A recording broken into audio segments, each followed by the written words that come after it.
സ്കൂളിൽ പഠിക്കുന്ന സമയത്ത് തൊട്ടിട്ട് നാടകം കളിക്കുന്നുണ്ട്, കോളേജിൽ നാടകം കളിക്കുന്നുണ്ട്. പിന്നെ ഇറ്റ്ഫോക്ക് തൃശ്ശൂർ തുടങ്ങിയപ്പോൾ തൊട്ടിട്ട് അതിന്റെ ഭാഗമായിട്ടും ആദ്യ വർഷം മുതലേ ഞാൻ എന്തെങ്കിലുമൊക്കെ രീതിയിൽ എൻഗേജ്ഡ് ആയിരിക്കും. ഈ കൊല്ലം അതേപോലെ തന്നെ 2 പ്ലേ ഉണ്ട്. ഒന്ന് ദീപൻ ചേട്ടൻ്റെ ഉബ്രോയിൽ ഞാൻ വർക്ക് ചെയ്തിട്ടുണ്ട്. പിന്നെ സ്കൂൾ ഓഫ് ഡ്രാമയുടെ ഒരു പ്രൊഡക്ഷൻ അതിൽ പാട്ടുകൾ ചെയ്തിട്ടുണ്ട്. അത് 2 ഉണ്ട്. പിന്നെ നമ്മുടെ സുഹൃത്തുക്കൾക്ക് ചെറിയ ഇൻസ്ട്രുമെന്റ് കൊടുക്കാനൊക്കെ ആയിട്ട് ഇവിടെ ലാറ്റിൻ അമേരിക്കൻ സുഹൃത്തുക്കളൊക്കെ ഇവിടെ വന്ന് വിട്ടിട്ടുണ്ട്. പിന്നെ ഇറ്റ്ഫോക്ക് തന്നെ ഒരു കുടുംബം, എല്ലാവരും കാണുന്നതാണ്. എല്ലാ വർഷവും ഉണ്ട്. അതിൽ വിളിച്ചില്ലെങ്കിൽ വരും പറഞ്ഞ പോലെ ഇറ്റ്ഫോക്കിലുണ്ട്. ഇറ്റ്ഫോക്കിന്റെ തുടക്കത്തെ ഇപ്പൊ 14 വർഷമായില്ലേ, അതിന്റെ തുടക്കം ഓർമ്മ? തുടക്കം ഒരുപാട് ആർട്ടിസ്റ്റുകളായിട്ട് ഞാൻ വർക്ക് ചെയ്തിട്ടുണ്ട്. ചിലപ്പോൾ വെറുതെ സുനിലെ വല്ല ഇൻസ്ട്രുമെന്റ് ഉണ്ടോ നിന്റെ കയ്യിൽ? ഇപ്പോൾ ചില മ്യൂസിഷ്യൻസ് വന്നിട്ട് ഒരു ദർബുക്ക് കിട്ടുമോ? അപ്പോൾ ഞാൻ എന്തായാലും എൻ്റെ കാറിൽ കുറേ ഇൻസ്ട്രുമെന്റ് ഉണ്ട്. അപ്പോൾ ഞാനൊരു കാറിൽ തുറന്നു കൊടുത്തിട്ട് ഇതാ അതിലാവശ്യമുള്ള എടുത്തോളൂ ഒരു ഈശ്വര. അവർ മറ്റേ ഒരു പൂ ചോദിച്ചു പറഞ്ഞാൽ നമുക്ക് പൂക്കാലൊക്കെ കൊടുത്ത് നമുക്ക് ചന്ദ്രേട്ടൻ സ്പോക്കൻ ഓർക്കേണ്ട ഒരു മ്യൂസിഷ്യൻ ചന്ദ്രേട്ടനാണ്. പാരീസ് ചന്ദ്രൻ എന്ന് പറയുന്ന ചന്ദ്രേട്ടൻ. ഇതേപോലെ ചന്ദ്രേട്ടനോട് ആരോ എന്തോ ഒരു ഫംഗ്ഷൻ വൈകിട്ട് സോളോ വായിക്കണം എന്തോ പറഞ്ഞു. സുനി ആള് വന്നിട്ട് ചോദിച്ചത് എനിക്ക് ഓർമ്മയുണ്ട്. എല്ലാ ഇൻസ്ട്രുമെന്റ് ഉണ്ട് സുനി. ആളെല്ലാ ഇൻസ്ട്രുമെന്റ് വായിക്കുന്നത് എനിക്കറിയാം. അവൾ പറയുന്നത് അവിടെ ഒരു കാർ കിടക്കുന്നുണ്ട്, അവിടെ നോക്കിയിട്ട് ചാവി എടുത്ത് അത് ആവശ്യമുള്ള എടുത്തിട്ട് അവിടെ വന്ന് പണി കഴിയുമ്പോൾ ചാവി തന്നാൽ മതി നോക്കിയപ്പോൾ ഈശ്വര നീ ഒരു മറ്റേ ആളെന്താ ഷോറൂമിൽ പോയി കല്യാൺ ഫാബ്രിക്സിലേക്ക് പോയി ഒരു സാരി വേണം എന്ന് പറഞ്ഞ ആൾക്ക് കല്യാൺ ഫാബ്രിക്സ് തുറന്നു കൊടുത്ത പോലെ, അല്ലെങ്കിൽ അതൊരു ജ്വല്ലറി ഒരു സ്ഥലം ഒരു കട സാരി കട തുറന്നു കൊടുത്ത പോലെ അങ്ങനെ ഉണ്ടായിട്ടുണ്ട്. അങ്ങനെ നല്ല ഹിറ്റ്ഫോക്ക് മറ്റേത് സംഗീതം ഒരുപാട് സ്ഥലത്ത് സംഭവിക്കുന്നുണ്ടെങ്കിൽ പ്രൊഫഷണലി മറ്റേ നാടകം ഹിറ്റ്ഫോക്കുകൾ അത്ര നാടക സംഗമത്തിന്റെ ഒരു സ്വഭാവവും അതിന്റെ ഒരു ആസ്വാദനവും അത് മറ്റേ അടുത്ത വർഷം വരും എന്ന് പറയില്ലേ, മറ്റേ പട്ടീനെ എന്തുകൊണ്ട് അടിച്ചു എന്ന് പറയാം, ഉണക്കസ്രാവ് കൊണ്ട് അടിച്ചു കഴിഞ്ഞാൽ മണത്ത് കൊള്ളാലോ ആയി ഞാൻ അവിടെ തന്നെ വരും.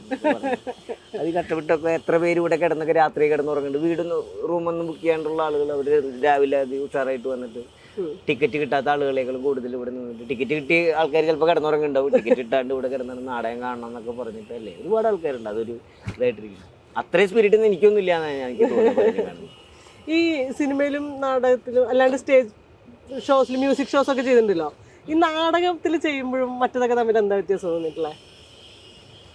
അങ്ങനെ ചോദിച്ചാൽ ശരിക്കും നേരെ തിരിച്ചു പറയേണ്ടി വരും. തിയേറ്ററായിട്ട് ബന്ധപ്പെട്ടത് കൊണ്ട്, തിയേറ്ററിൽ ചെറുപ്പത്തിലേ വന്നുകൊണ്ട് സിനിമ മ്യൂസിക്കും അതൊക്കെ അതിനൊക്കെ വളരെ ഉപകാരപ്പെട്ടിട്ടുണ്ടെന്ന് പറയുന്നത് നേരെ തിരിച്ചാ ശരിക്കും.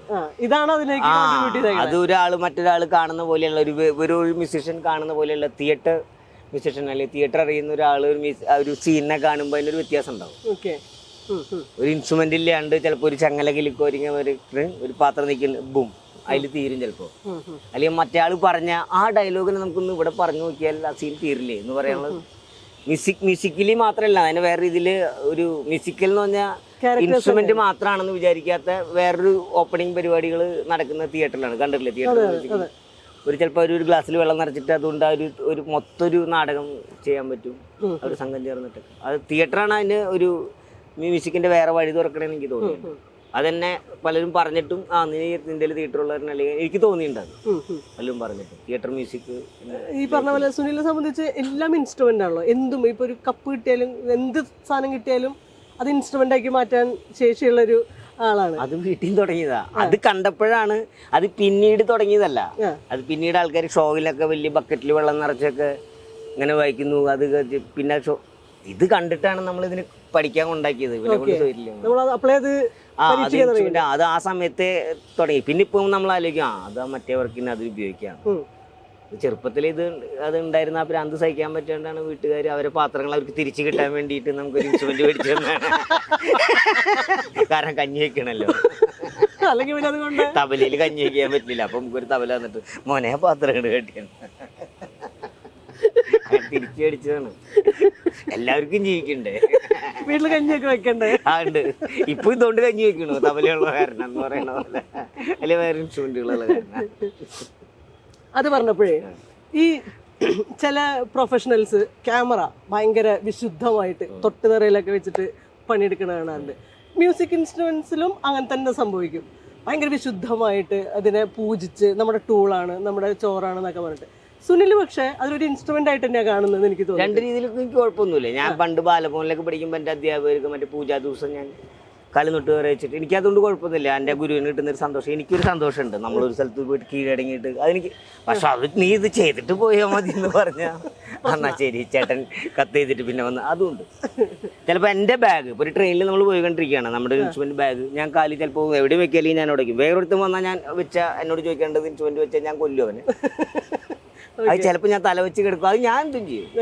അത് ചിലപ്പോൾ ഞാൻ നീ ഇന്നലെ ഉമ്മ വെച്ചാൽ ഇന്ന് എന്താ അതിൻ്റെ മുകളിൽ കിടന്നുറങ്ങണമെങ്കിൽ അത് എൻ്റെ ഇൻസ്ട്രുമെന്റ്, ഞാൻ എനിക്ക് നിങ്ങൾ ആരും ബോധിപ്പിക്കേണ്ട കാര്യമില്ല. അത്രേ ഉള്ളൂ എൻ്റെ പരിപാടി. പിന്നെ ഇപ്പം ഞാനിപ്പോൾ നമ്മുടെ സുഹൃത്ത് ഈ അടുത്ത് ഇപ്പോൾ പറഞ്ഞപ്പോൾ എനിക്ക് ഓർമ്മ വന്നു, എൻ്റെ സുഹൃത്തിൻ്റെ ഒരു ഈ അടുത്ത് റെക്കോർഡ് ചെയ്യുന്ന എൻ്റെ ചെണ്ട ഉണ്ടായിരുന്നില്ല, ഒരു സുഹൃത്തിൻ്റെ ചെണ്ട മേടിച്ചു കൊണ്ടുപോയി. അപ്പോൾ അതിലൊരു ചെണ്ടയും വായിക്കണം, ഒരു ഗ്ലാസ്സിൽ വെള്ളം നിറച്ചിട്ട് ടിങ് ടിങ് ടിങ് വയ്ക്കണം. അപ്പോൾ ശരിക്കും എനിക്ക് ചെണ്ടയുടെ മുകളിൽ വയ്ക്കാം, ഞാൻ അതിനത്രേ കണ്ടുള്ളൂ. കാരണം ആ വെള്ളം അതിൽ പോയാൽ പ്രശ്നമാണ്, അത് വീഴില്ലെന്ന് എനിക്കറിയാം. ചെണ്ടയുടെ മുകളിൽ വെച്ച് എനിക്ക് കുറച്ചുകൂടി നല്ല മൈക്കിങ് കിട്ടും. പക്ഷെ ഞാനത് അവൻ്റെ ചെണ്ടയാണല്ലോ എന്ന് വെച്ചിട്ടാകുമ്പോൾ ഞാൻ വെച്ചില്ല, അവൻ കാണുമൊന്നുമില്ല അത്. പക്ഷെ ഞാൻ വേറൊരു ടേബിൾ ഇട്ടിട്ട് അവിടെ വെച്ചിട്ട് വായിച്ചു. എൻ്റെ ആണ് ആ ചെണ്ട എന്നുണ്ടെങ്കിൽ ഞാൻ അതിൻ്റെ മുകളിൽ വെച്ചിട്ട് ആ വായിച്ചാൽ അത് ഞാൻ ചെണ്ടയെ അപമാനിച്ചതൊന്നുമല്ല, അത് ഞാനും ചെണ്ടയും തീരുമാനിക്കും. അതിൽ മറ്റു മൂന്നാമതൊരാൾ അന്വേഷിക്കേണ്ട കാര്യമില്ല. അത്രേ ഉള്ളൂ ഞാൻ ഇൻസ്ട്രുമെന്റ് ആയിട്ടുള്ള ബന്ധം, അത് ഞങ്ങൾ തമ്മിൽ തീരുമാനിക്കും. അതിപ്പോൾ പഠിപ്പിച്ച് മാഷ് വന്ന് പറഞ്ഞാലും മാഷോട് ഇതുണ്ട്, മാഷ് പറഞ്ഞ മാഷേ ഇതിപ്പോൾ ഞാൻ അങ്ങനെ ഒരു കാര്യം മാഷുമാർക്ക് അറിയാം ഞാൻ അതിനെ സ്നേഹിക്കുന്നത്. എൻ്റെ മാഷുമാർ എന്നോടൊന്നും പറയില്ല, മറ്റൊരാൾ പറയാൻ ഞാൻ എടുക്കുന്നില്ല, അത് ഞാൻ തീരുമാനിക്കുക. അത്രേ ഉള്ളൂ. അത് ഞാൻ എൻ്റെ ഇൻസ്ട്രുമെന്റ് ഞാൻ അവനെ കെയർ ചെയ്യും. ഇത് എൻ്റെ മുത്ത് എന്ന് പറഞ്ഞില്ല, അത് ഞാൻ കെയർ ചെയ്യും. ചിലപ്പോൾ ഞാൻ അവിടെ വയ്ക്കും, വേറെ ആൾ പറഞ്ഞാൽ എൻ്റെ ഇൻസ്ട്രുമെന്റ് നീ ആരുടെ കൂടെ വെച്ച് പോകാൻ, അത് ഞാൻ അവനോട് ചൂടാവുകയും ചെയ്യും. അതേ കാരണത്താൽ ഞാൻ ചെയ്യും. അത്രേ ഉള്ളൂ. ഹാപ്പി ഡ്രം അല്ലേ? ആ, ഇത് ഹാപ്പി ഡ്രം. ഒരു തവണ ഒരു ബാഗിൽ ഇങ്ങനെ എടുത്ത് കയ്യിൽ വെച്ചാൽ. ഇതിന്റെ പേരെന്താ? ഇത് ഷെയ്ക്കർ. ഷെയ്ക്കർ എന്ന് പറഞ്ഞാൽ ഒരു കിലുക്കം എന്ന് പറയുന്നത്, കിലുക്കം പാവം ഒരു ആളും ശബ്ദം. നമ്മുടെ ഇവിടുത്തെ തിയേറ്ററും, അതായത് 2 വിദേശ തിയേറ്ററുകളും കുറെ വർക്ക് ചെയ്തിട്ടുണ്ട്. ഇവിടുത്തെ മലയാളം രണ്ടും തമ്മിൽ ഭാഷാപരമായിട്ടുള്ള സംഗതിയല്ല, നമ്മൾ തിയേറ്ററിനെ കാണുന്ന രീതിയിൽ വ്യത്യാസമുണ്ടോ? വർക്ക് ചെയ്യാനുള്ളൊരു നിങ്ങൾ ഈ നാടകം കണ്ടാൽ മനസ്സിലാവും, അതിൽ മൈക്ക് വർക്ക് ചെയ്യണില്ല, അതേ മൈക്ക് അപ്പുറത്തേക്ക് വെച്ച് കൊടുക്കുന്നു. അതിന് ഇത്ര സീരിയസ് ആയിട്ട് ഇവിടെ കാരണം ഒരു അല്ലെങ്കിൽ പിന്നെ നടത്തണ്ട. ഞാനിപ്പോൾ സംഗീത നാടകമൊക്കെ ഫോക്ക് എന്ന് പറഞ്ഞത് ഇപ്പോൾ ഒരു കഴിഞ്ഞ ഞങ്ങൾ തന്നെ അറിഞ്ഞിട്ട്, ഞാൻ വെറുതെ വന്ന് കാണാൻ വന്ന ആളാണ്. ഞാൻ തന്നെ അറിഞ്ഞിട്ട് കുറേ കാലമായി ഫോക്ക് വരുന്നുണ്ട്, ഇത്രാം തീയതിയാണ് ഞാൻ ചെയ്ത മ്യൂസിക്കിന്. അത് ഈ സൗണ്ട് സിസ്റ്റംകാരും ഇവിടുത്തെ അക്കാദമി അറിഞ്ഞില്ലേ എന്നാണ് ഞാൻ ചോദിക്കുന്നത്. നല്ല മൈക്കൊക്കെ കരുതി വെച്ചിരുന്നു ഇവിടെ, ഒരു ഫ്ലൈറ്റൊക്കെ പിടിച്ച് ഭയങ്കര അകലെന്നൊക്കെ വരുന്ന ആൾക്കാർക്ക് അത്തരം കാര്യങ്ങളൊക്കെ അവർ വളരെ സീരിയസ് ആയിട്ട് എടുക്കണം പുറത്തെ ആളുകൾ. ഞാൻ കണ്ടെടുത്തോളാം എല്ലാം. ആർട്ടിസ്റ്റിനെ എങ്ങനെ കെയർ ചെയ്യണം, ആർട്ടിസ്റ്റ് നല്ല സൗകര്യങ്ങൾ കൊടുക്കണം, പ്ലേയിൽ കൊണ്ടുവരണം, അത്തരം പരിപാടികൾ.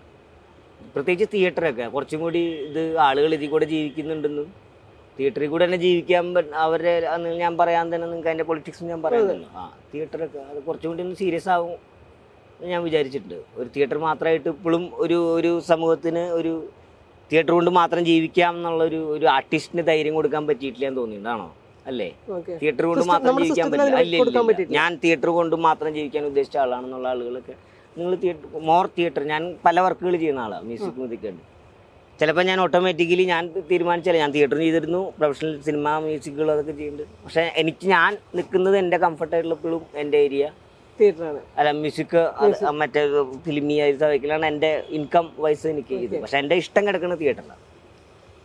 അവിടെ അതിനനുസരിച്ചിട്ടുള്ള ഇൻകം ഉണ്ടെങ്കിൽ നമ്മളത് അതെ, അത് ശരിക്കും ഇവിടുത്തെ ആർട്ടിസ്റ്റുകൾക്ക് മോർ പ്രൊഡക്ഷൻ ഉണ്ടാക്കാനുള്ള ഫണ്ടുകളൊക്കെ വന്നാൽ കുറച്ചും കൂടി തിയേറ്റർ ഒന്നുകൂടി ഒന്ന് ഉഷാറാവണം എന്നൊരു അഭിപ്രായം എനിക്കുണ്ട്. ഈ ഇറ്റ്ഫോക്കിന്റെ കാര്യം തന്നെ നോക്കുകയാണെങ്കിൽ ആർട്ടിസ്റ്റ് വൈസ് അല്ല, അതന്നെ ഈ തുടക്കത്തില് ഇത് ഭയങ്കര എല്ലാവരും അറിഞ്ഞിരുന്നു ഇറ്റ്ഫോക്ക് നടക്കുന്നുണ്ട്, ഇപ്രാവശ്യം ലാറ്റിൻ അമേരിക്കൻ ആണ് ഫോക്കസ്, ആഫ്രിക്കൻ ആണ് എന്നൊക്കെ പറഞ്ഞിട്ട്. ഇന്ന് മാത്രമല്ല അമ്മാതിരി പ്ലേസും ഇവിടെ വന്ന് കളിച്ചിട്ടുണ്ട്. പക്ഷെ പിന്നെ പിന്നെ പിന്നെ അത് നമ്മൾക്ക് മനസ്സിലാവുന്നത് അതിനുള്ള ഫണ്ട് കുറയുന്നുണ്ട്, അതിനോടുള്ള ഇപ്പൊ തന്നെ നോക്കുമ്പോൾ പ്ലേയുടെ അത്രയധികം പ്ലേസും ഇല്ല, ക്വാളിറ്റിയും കുറയുന്നുണ്ടെന്ന് തോന്നുന്നു. അത് ഈ പറഞ്ഞ പൊളിറ്റിക്സ് ആണോ അവർക്ക്? പണ്ട് തുടങ്ങി എനിക്കറിയില്ല, പണ്ട് തുടങ്ങിയ സമയത്ത് നമ്മൾ കാരണം പുറത്തുള്ള ആളുകളും ഇന്ററാക്ഷനും അവർ നമുക്കൊരു കൊടുക്കൽ വാങ്ങാനുണ്ടല്ലോ. ഇപ്പൊ നമ്മളിവിടെ ഒരു സാധാരണ എന്തോ ഇവിടുത്തെ പ്രാദേശിക ഒരു ഫെസ്റ്റിവൽ കാണുന്ന ഫീലല്ലേ ഉള്ളൂ. നമ്മൾ എത്ര പുറത്ത് ആളുകൾ കാണുന്നുണ്ട്, അങ്ങനത്തെ വളരെ കുറവാണ് ഞാൻ കണ്ടത്. ഒരു ഫെസ്റ്റിവലിനെ കുറ്റം പറഞ്ഞല്ല, ഞാൻ എന്റെ കാഴ്ചയിലാണ്. അല്ലാതെ എല്ലാവർക്കും ഫീൽ ചെയ്യുന്ന ഒരു സംഗതിയാണ്. ഇങ്ങനെ പോരല്ലോ എന്ന് തോന്നുന്നു. ഇങ്ങനെ പോരെ, ഇങ്ങനെയല്ല. കാരണം ഇങ്ങനെയല്ല, നമുക്ക് അതിനുള്ള ഒരു ഗവൺമെന്റ് ഒരു വലിയൊരു അതോറിറ്റി സംഗീത നാടക അക്കാദമി എന്നൊക്കെ പറഞ്ഞ അവരെ നടത്തണം. അവർക്ക് ഇതിൽ നന്നായി നടത്താൻ പറ്റും.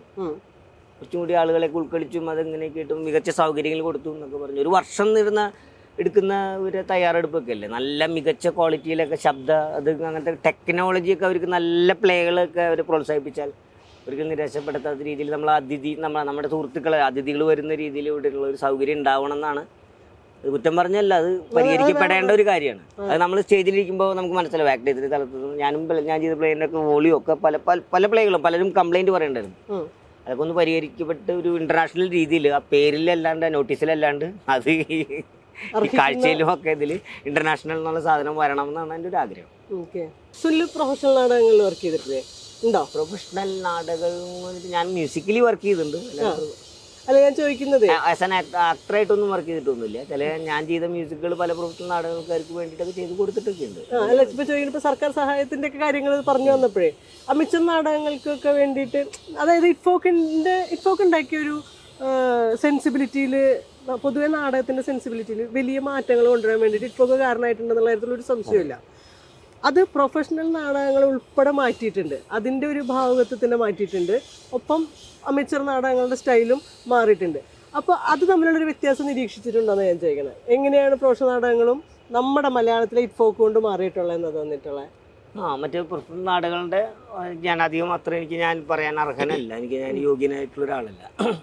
നമ്മൾ കണ്ടിരുന്ന ഒരു സ്വഭാവങ്ങളൊക്കെ ഉണ്ടല്ലോ, അതൊക്കെ കുറച്ചുകൂടി മാറിയിട്ട് മറ്റേ ഈ പരീക്ഷണ അത്തരത്തില് മറ്റൊരു സ്വഭാവം ഉണ്ടായിരുന്നു.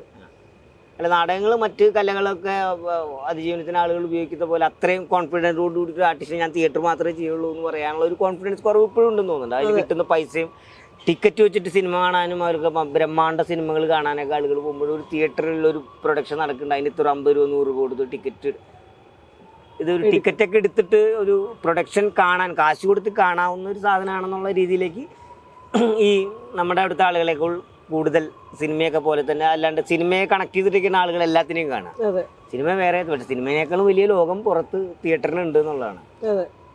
അത്തരം സാധനം വരണമെന്ന് ഞാൻ ആഗ്രഹിക്കുന്നു. കാരണം അതിന്റെ മനോഹാരിതയൊക്കെ പലപ്പോഴും യാത്ര ചെയ്യുമ്പോൾ കാണുന്നതാണ്. അവരത്ര സീരിയസ് ആയിട്ട് തിയേറ്ററിനെ കാണുന്നുണ്ട്. പുറത്ത് തിയേറ്ററിനെ സർക്കാരുകൾ ഫണ്ട് ചെയ്യുന്ന തിയേറ്റർ ഗ്രൂപ്പുകളുണ്ട്. ആളുകൾ ഈ പറഞ്ഞതുമാതിരി ഭയങ്കര സിനിമയെക്കാളും തിയേറ്ററിന് വേണ്ടി ഫണ്ട് നീക്കി വയ്ക്കുന്ന സർക്കാരുകളുണ്ട്.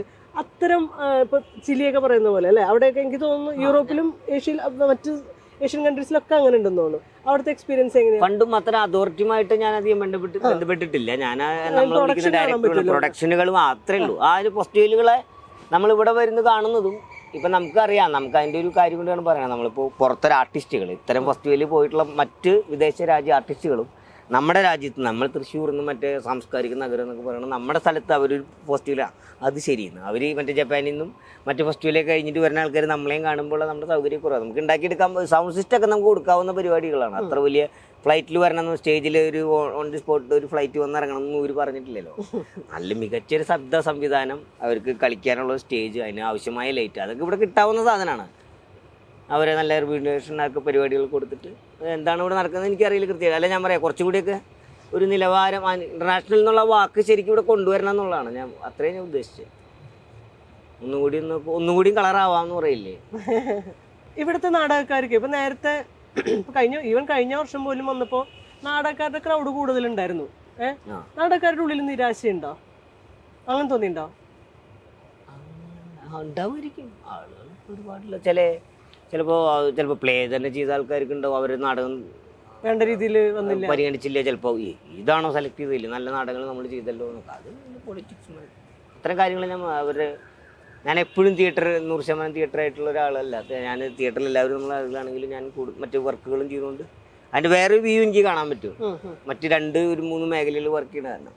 പക്ഷെ നാടകം എപ്പോഴും എല്ലാ വികാരങ്ങൾക്കും ഉപരിയായിട്ട് ആ തിയേറ്റർ ഫെസ്റ്റിവൽ അതൊക്കെ ഇങ്ങനെ നിൽക്കും. എന്നോട് 1-2 സുഹൃത്തുക്കൾ പറഞ്ഞു, ഞങ്ങൾ ഇപ്പോൾ മറ്റൊരു ഫെസ്റ്റിവലിനെ കുറച്ച് പറഞ്ഞല്ല, മറ്റേ കവികളുടെയും മറ്റേ അവരുടെ ഫിലിം അതിന് പോയപ്പോൾ ഇത്തരം ഫെസ്റ്റിവൽ. പക്ഷേ തിയേറ്റർ ഫെസ്റ്റിവലിന് വരുമ്പോൾ വേറൊരു വൈബാണല്ലോ സുനി. എന്നോട് 2 ദിവസം മുമ്പ് ഒരാൾ ചോദിച്ചാൽ ഞാൻ പറഞ്ഞു, അത് കവികളാണ്, അവർ പറയാനുള്ളതാണ് അവർ എഴുതി വെച്ച് അവരിങ്ങനെ, അതാണ് അവർ പരിപാടിയെ കഴിഞ്ഞു. അത് കഴിഞ്ഞ് അത് കഴിഞ്ഞ് അവർ ചെയ്ത കാര്യം പറയാനും പറഞ്ഞത്. ഇത് ചെയ്തുകൊണ്ടിരിക്കുന്ന കാര്യങ്ങൾ പറയുന്ന ആൾക്കാരാണ് തിയേറ്റർ. അപ്പോൾ അവരെ സംഗമം എന്ന് പറഞ്ഞാൽ അവരുടെ മീഡിയ അവർ തന്നെയാണ്. അപ്പോൾ ആ സ്ഥലത്ത് പലരും സംഭവിക്കും. നമ്മൾ 2 പേരും കണ്ടുപിട്ട് നമ്മുടെ ആക്ടർ തരുമ്പോൾ ഹായ് എന്ന് പറഞ്ഞിട്ടായിരിക്കും. മറ്റേത് നീ എൻ്റെ അവിടെ നിന്നു, ഇതവിടെ നിൽക്കില്ല. ചിലപ്പോൾ മരത്തുമ്പ് കയറി 2 ആൾ, പിന്നെ ഞാൻ കുരങ്ങനാണെന്ന് പറഞ്ഞാൽ ചിലപ്പോൾ മരത്തുമ്പ് കയറും, ചിലപ്പോൾ അവനന്ന് കുരങ്ങനാണ്. ആ പെർഫോമൻസ് വരുന്നത് അതിൻ്റെ മറ്റേ രണ്ടുപേര് കവി സമ്മേളനത്തിൽ കണ്ടുമുട്ടുന്നതും രണ്ടുപേര് തിയേറ്റർ ഫെസ്റ്റിവലിലും കണ്ടുമുട്ടുന്ന വ്യത്യാസം ഉണ്ടാവില്ലേ? അപ്പൊ അവിടെ എന്തും സംഭവിക്കും. അതിന്റെ ഇമ്പാക്റ്റിലും വ്യത്യാസം ഉണ്ടാവും അല്ലേ? അതെന്തായാലും വ്യത്യാസം ഉണ്ടാവല്ലോ. തിയേറ്റർ പൊട്ടി അതിലെല്ലാം ഉണ്ടല്ലോ. തിയേറ്ററിൽ വന്നിട്ട് വേണമെങ്കിൽ കവിത പാടാം, അത് തിയേറ്ററായിട്ട് ബന്ധപ്പെട്ടതാണ്. കവിതാംശത്തിൽ ഒരു നാടൻ നീ എന്ത് ഈ കവിതാംശത്തിൽ നാടകം ചെയ്തതെന്ന് ചോദിക്കില്ലേ ചിലപ്പോൾ. ഇവിടെ ചോദിക്കാൻ പറ്റില്ല. ഇവിടെ കവിത പാടിയല്ല, ആ കവിതയും തിയേറ്ററിൽ ഉൾപ്പെട്ടതാ. വീട്ടിലെല്ലാം ഉണ്ട്, അവിടെ എന്തും നടക്കും. എല്ലാ ആർട്ടിന്റെയും സംഗമമാണ് തിയേറ്റർ ഫെസ്റ്റിന്. ഇപ്പൊ അതിന്റെ ദിവസം അല്ല നാടക അല്ല കവിതാ ഫെസ്റ്റിവലിന് ലാസ്റ്റ് നാടകം ചെയ്ത് നാടകം അങ്ങനെയല്ല. അപ്പൊ പറയില്ല ഇത് കവിതയുടെ അല്ലേന്ന്. നാടകോത്സവം അങ്ങനെ പറയാൻ പറ്റില്ല. എല്ലാം ഉണ്ട്. ആ കവിതയുടെ അല്ലേന്ന് പറഞ്ഞത് നാടകത്തിൽ കവിത ഇല്ലേ? എന്താ പറയാ എല്ലാം ഉണ്ട്. ആ പറഞ്ഞതിൽ വരെ ഉണ്ട് നാടകം. ഇപ്പൊ ഞാൻ വെറുതെ പറഞ്ഞതാ എന്ന് പറഞ്ഞാൽ അതൊരു നാടകമായി പറയാം, എന്തും പറയാം. ലാസ്റ്റ് വേണമെന്ന് പറയാം അല്ലേ? തിയേറ്റർ അത് ഒരുപാട് ലൈഫിൽ ഗുണം ചെയ്തിട്ടുള്ള ഒരു അറിയാതൊക്കെ വന്നു പെട്ടൊക്കെ അച്ഛനമ്മ കൊണ്ട് ചേർത്തിയൊക്കെയാണ് തിയേറ്റർ എന്ന് പറയുന്നത്. അത് മ്യൂസിക്കും കൂടി വന്നപ്പോൾ അതിൻ്റെ ഒരു ബ്യൂട്ടി ഞാൻ വളരെയധികം എൻ്റെ ഈ നിമിഷം നമ്മൾ ഈ സംസാരിച്ചുകൊണ്ടിരിക്കുമ്പോൾ പോലും ഞാൻ അതിനെ എൻജോയ് ചെയ്യുന്നുണ്ട്. അത് വളരെ രസകരമായിട്ട് തന്നെ ജീവിതവും മറ്റു ആർട്ടുകളൊക്കെ ആയിട്ട് കണക്ട് ചെയ്തിട്ടുള്ള ഒരു സാധനം തിയേറ്ററാണ്. ഞാൻ അഭിമാനത്തോടു കൂടി തന്നെ പറയാം, തിയേറ്റർ പേഴ്സൺ. ഇപ്പൊ കുറേ തിയേറ്റർ ഗ്രൂപ്പുകളായിട്ട് വിദേശത്ത് നിന്ന് വന്നിട്ടുള്ള ആളുകളായിട്ട് ഇപ്പോഴും ബന്ധം സൂക്ഷിക്കുന്നുണ്ട്. പലർക്കും വളരെ സുഹൃത്തുക്കളായിട്ട് നിൽക്കുന്നു. ഞാൻ എൻ്റെ ഒരു സംഗീത മേഖലയിൽ തന്നെ ആളുകൾ ചില ആൾക്കാരെങ്കിലും പറയും, ഓ നിനക്കിത് എവിടെ നിന്ന് എത്ര ഇൻസ്ട്രുമെന്റ്. അത് വേറെ രീതിയിൽ എൻ്റെ ഇൻസ്ട്രുമെന്റുകൾ വെറൈറ്റി ആയിട്ട് കിട്ടാനുള്ള ഒരു കാരണം തിയേറ്റർ.